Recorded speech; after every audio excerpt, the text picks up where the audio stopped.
Mijn eigen vaste ommetje staat vandaag centraal in Wandelen met Wiel. Het Aambos en het Koumerbeekdal in mijn woonplaats Heerlen. Hier het dierenparkje en de kapotte lamp. En over die kapotte lamp zong een andere Wiel, namelijk de Heerlense volkszanger Wiel Kniepa, in 1993 het prachtige liedje Mine Oombusch. Gang met de oombusch in, gang met de oombusch in. Dan zet de virus toch gemütlich op een bank. Kot aan het hertenkamp, bij die kapotte lamp. Daar is een plaats, die wordt er papa al goed bekend.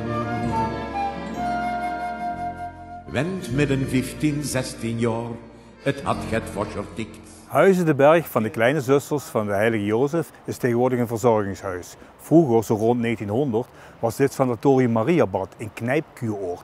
Exclusief voor vrouwen, vooral rijkere vrouwen. Het was opgericht door broeder Aloysius. En broeder Aloysius had het vak geleerd in de knijp Kuuroord in Beieren. En heeft het hier in Heerlen toegepast. Dat was dus ruim een eeuw geleden.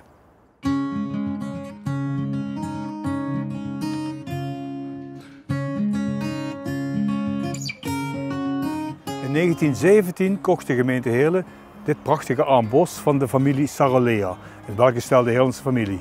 En de gemeente wilde hier een wandelbos van maken voor de inwoners, vooral mijnwerkers. En er kwam een paviljoen met een muziekkiosk en een dansvloer. En op zondagmiddag werd hier gedanst op levende muziek.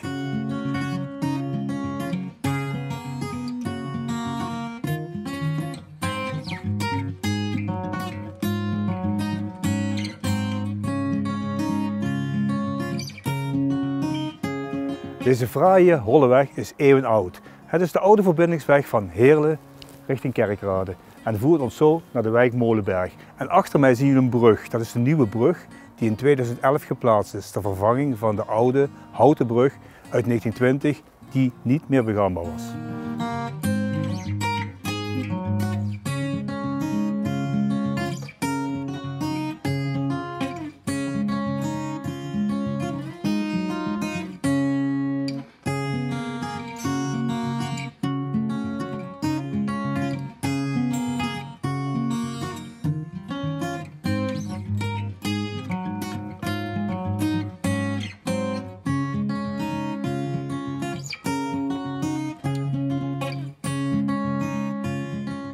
Het Aambos is een heel mooi hellingbos met schitterende beuken en eiken. En die zijn ook niet van eeuw oud vaak, want 100 jaar geleden werd dit bos ongeschikt geacht voor landbouw en voor woningbouw. Dus werden de bomen niet gekapt. En nu ligt het hier mooi aan de Molenberg, met aan die kant het centrum van Heerlen.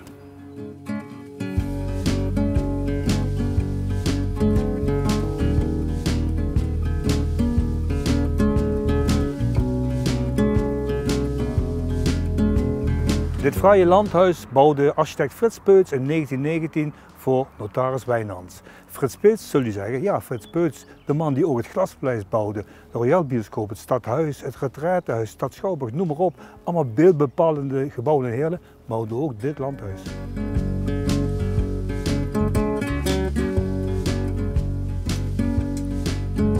Deze fraaie houten huizen worden in de volksmond Zweedse huizen genoemd. Maar in feite zijn het Oostenrijkse huizen. In 1948 door het toenmalige ministerie van Wederopbouw, na de oorlog, met de Oostenrijkers geruild voor zaden, gedroogde visconserven en groenten.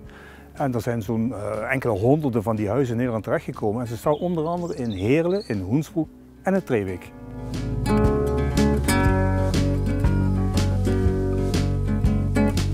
De Koumerbeek.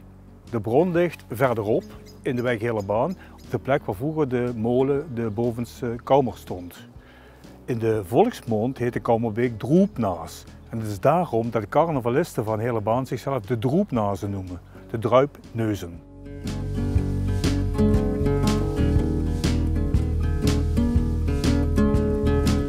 Koumer komt oorspronkelijk van het woord Kaldeborn. Kaldeborn betekent zoveel als koude bron. En na dat Kaldeborn hebben ze later in de wijk Molenberg een voetbalstadion genoemd. Het voetbalstadion Kaldeborn.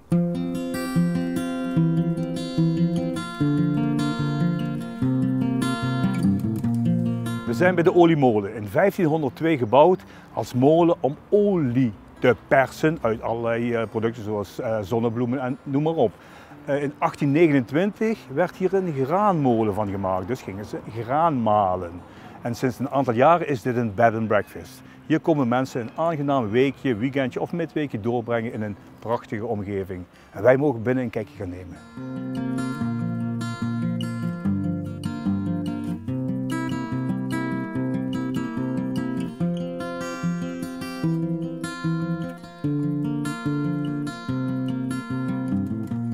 Wie wil er nog niet ooit in een echte oude bakoven slapen? Ja, want dit was vroeger de bakoven. Hier werden de vlaaien gebakken. En nu komen de toeristen hier en die hebben hier een heerlijke tijd.